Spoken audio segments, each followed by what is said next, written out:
Salam. İstilik sistemi çəkmək istədikdə biz nələri bilməliyik?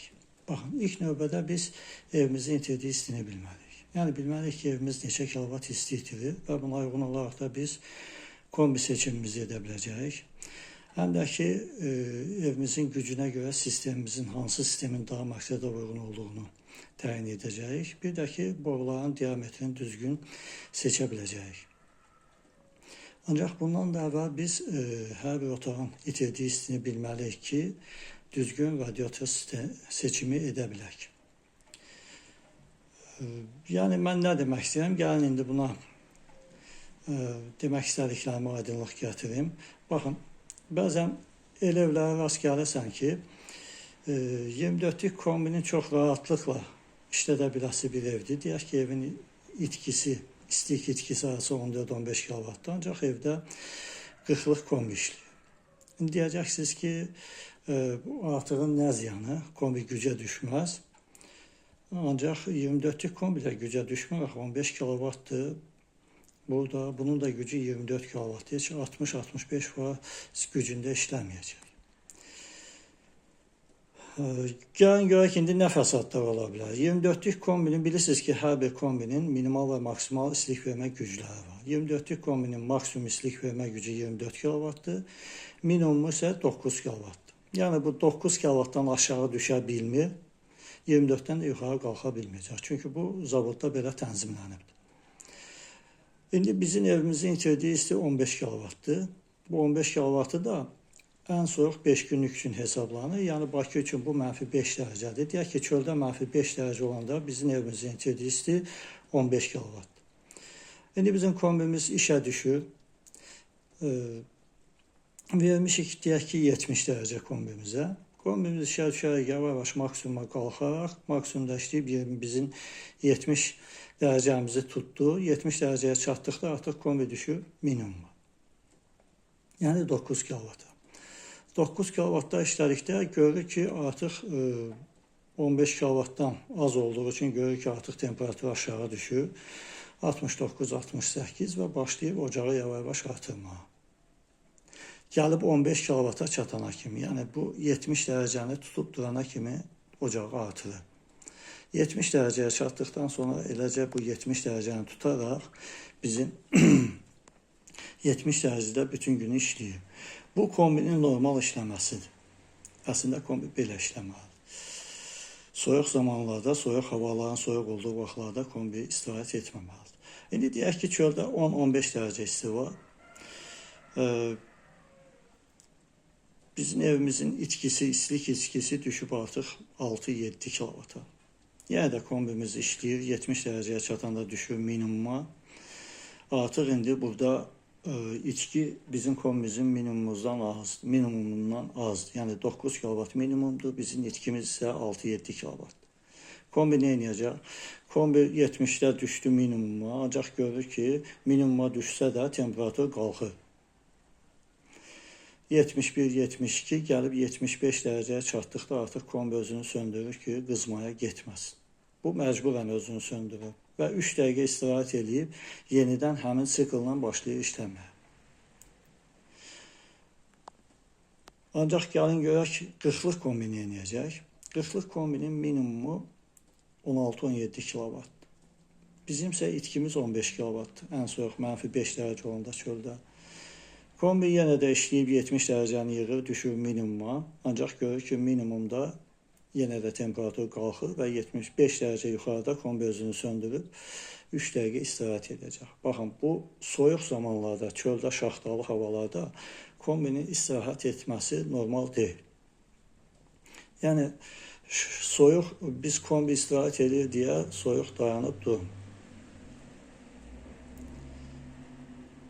Belə deyim ki, 24'lük kombinin harasa 55-60 dərəcədə dayanmayıb işlədikdə verdiyi isti 40'lıq kombinin harasa 75-80 dərəcədə istirahət edə verdiyi istidən çoxdur. Ona görə böyük kombiləri lazım olduğundan yüksək güclü kombilərin seçməsini mən sizə məsləhət görməzdim. İndi keçək radiator seçiminə. Biz radiatoru necə seçirik? deyirik ki, radiatorun bir seksiyası kvadrat yarım sahəni isidir. Yəni otağın kvadratını, bəli, otağın sahəsini 1,5-ə bölməklə biz radiatorun sayını təyin edirik. Bu cür hesablamalardan belə çıxır ki, yəni bütün radiatorların istilik vermə gücləri eynidir. Ancaq əslində bu belə deyil. Radiatorların istilik vermə gücləri fərqlidir. Bunlar hardasa deyək ki, 130 wattdan 210 watt arasında dəyişir bunların istilik vermə gücləri. Delta 70-də maksimal istilik vermə gücləridir. Yəni hər bir radiator özünün pasportunda və yaxud üstündə özünün maksimal istilik vermə gücünü yazır. Baxın, deməli həmən 210 watt istilik verən radiatorla mən işləməmişəm. Ancaq bir 15 ləvə Bakıda görmüşəm. Onlar İtalyan radiatorlarıydı, firmanın adı yadımda deyil. Ancaq 200 watt istilik verən radiatorlarla işləmişəm. Bu da İtalyan radiatordur, elə bu radiatordur. Pasottinin 500 və çox modelləri 200 watt istilik verirdi Delta 70-də və bunların da aşağı 168 watt istilik verən modelləri də var. Bu radiatorumuz bizim 200 watt istilik verir. İndi buna baxın. Bunun üzərində yazılı var artıq, görürsünüz, 181 var. Bu radiatorun üzərində də yazılıb, baxın, 170 watt. Bu radiatorda deyək ki, həmən 130 watt istilik verən radiatordur. Deyəcəksiniz, bunu hardan bilirsiniz? Yəni, mən bunu Rus saytlarından götürmüşəm. Burada radiatorlar haqqında məlumat, onların texniki göstəriciləri var idi. Bir də hansı ölkədə istehsal olunduğu. Orada 129, 133, 135 watt istilik verən radiatorlar da var idi.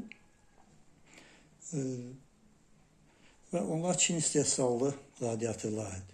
İndi bizdə də elə radiatorlar var ki, Çin istehsallı, bəlkə heç 120 watt istilik vermir. Biz 130 watt budur, mən belə götürmüşəm. 130 watt və 200 wattlıq maksimumu. Baxın, bu 10 dənə seksiya 200 wattdan neçə watt istilik verəcək? Hardasa 2000 watt. Düzdür? Bunun isə 10 dənəsi verəcək 1300 watt istilik. Yəni 700 watt çatmır. 700 wattdan neçə dənə 130 olacaq? 5 dənə 650 eləyəcək. Yəni, baxın, bu radiatorun 10 dənəsinin verdiyi istini, bax, bu radiatorun 15 dənəsi verə bilmədi. İndi burada belə bir sual yaranır ki, baxın, o 1,5 kvadrat sahəni isidən seksiya bunların içində hansıdır? Biz necə biləcəyik?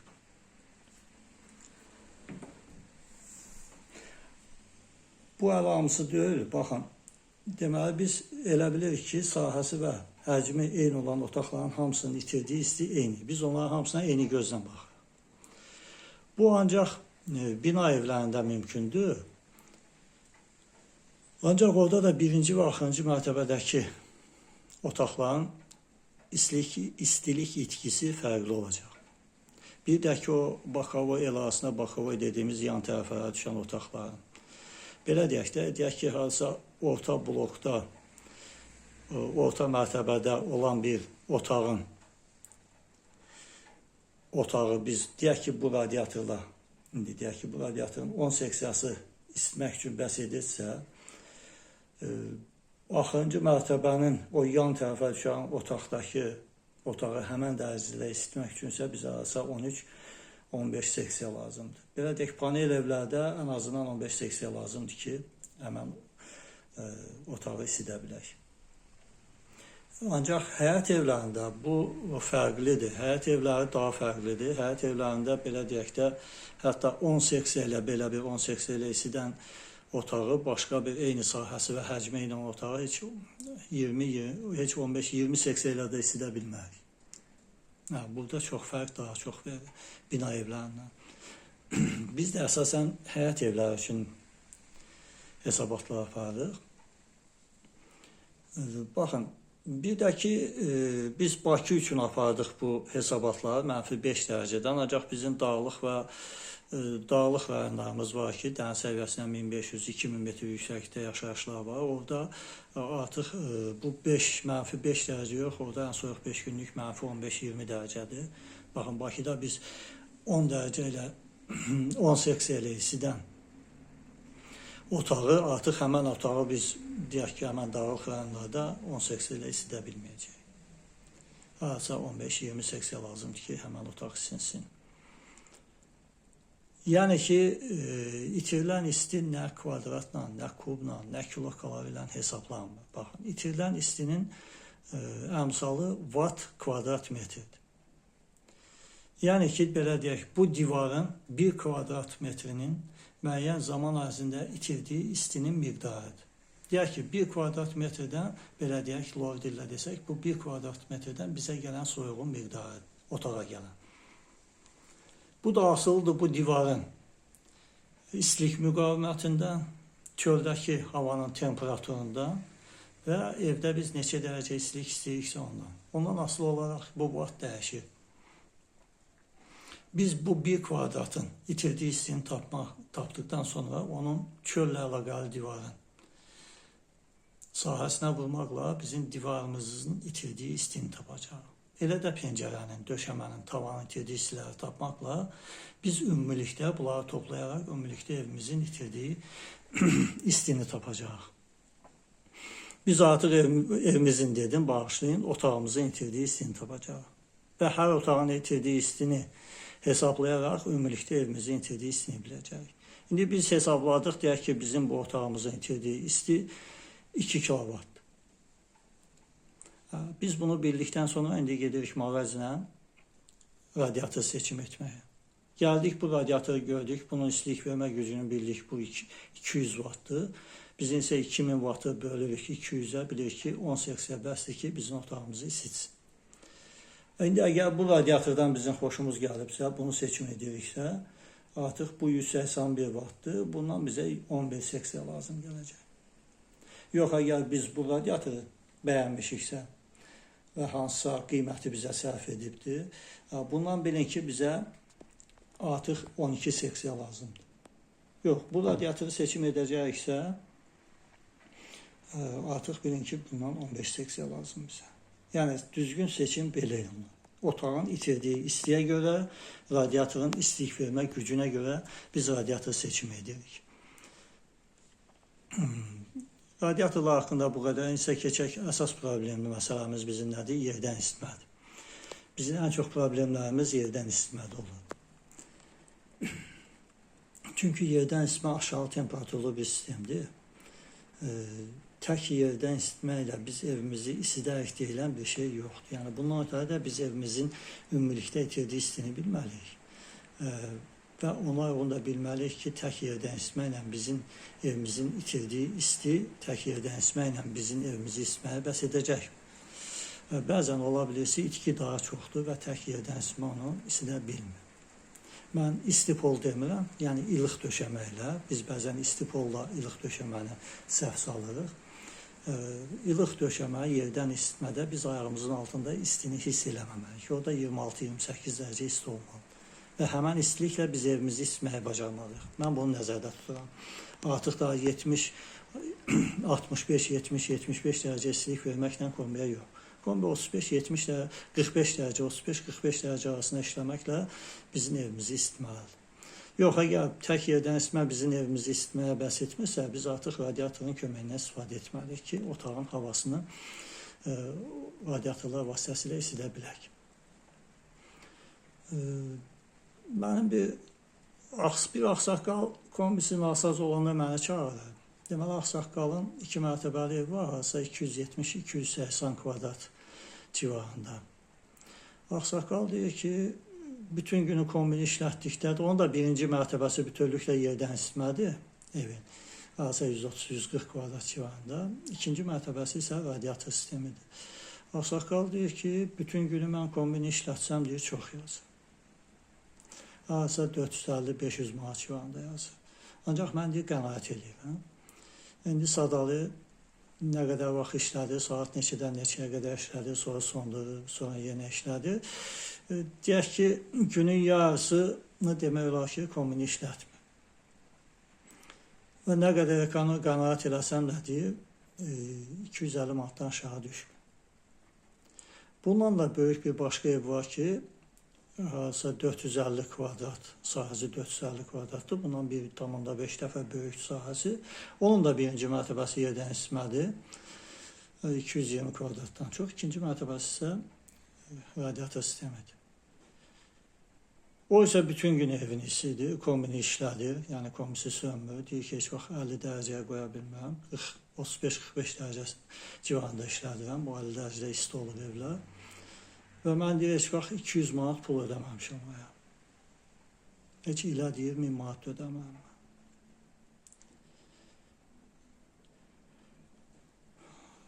Baxın, indi iki evin də müqayisəsini özünüz edin.